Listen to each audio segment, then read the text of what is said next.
Praise the lord. దేవుని శ్రేష్టమైన నామమునకు మహిమ కలుగును గాక. ఈరోజు దేవుని వాగ్దానము, నీవు చేయినదంతయు సఫలమగును. మొదటి కీర్తన 3వ చరణము.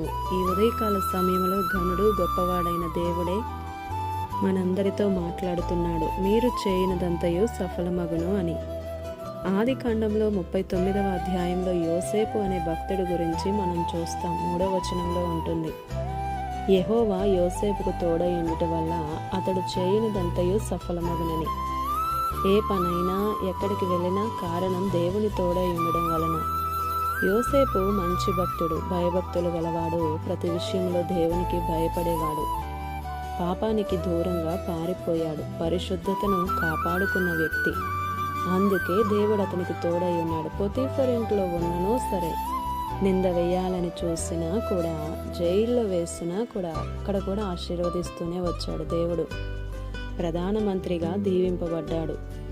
యోసేపుకి దేవుడే తోడుగా ఉన్నాడు. ఆ దేవుడే ఈరోజు వాగ్దానం వింటున్న ప్రియ సహోదరుడా, సహోదరి, నీకు తోడుగా ఉండబోతున్నాడు.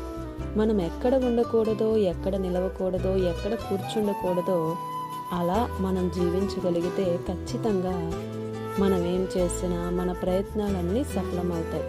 ఈ విధంగా జీవించడానికి ఇష్టపడు. నీవు చేయదలచినవన్నీ ఆయనే చూసుకుంటాడు. ఆమేన్. ఈ దిన వాగ్దానం మనందరి జీవితాలలో నెరవేరాలని కోరుతూ, దేవుని సువార్త పరిచర్యలో మీ సహోదరి Prasanna. God bless you. Amen.